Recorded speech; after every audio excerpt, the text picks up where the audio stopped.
অপেক্ষাকে আমি আজও ছাড়তে পারিনি। হ্যাঁ, অপেক্ষার কথাই বলছি। ভালোবাসার রক্তিম ধারালো স্নিগ্ধ ছোঁয়ায় এ হৃদয় থেকে এক এক করে ছেড়ে গেছে সব লোভ, হিংসা, ক্রোধ, অহংকার, স্বার্থপরতা, সবকিছু। কিন্তু অপেক্ষা আমাকে আজও ছেড়ে যেতে পারেনি। আমি ভালোবাসার জন্য সব কিছু ছেড়েছি, শুধু অপেক্ষা ছাড়া।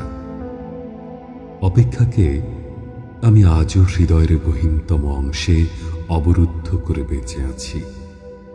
অনেকেই বলে অপেক্ষা হচ্ছে শুদ্ধতম ভালোবাসার প্রকাশ। ভালোবাসতে সবাই পারে, কিন্তু সবাই প্রিয়তমার জন্য অপেক্ষা করতে পারে না। আসলেই কি তাই?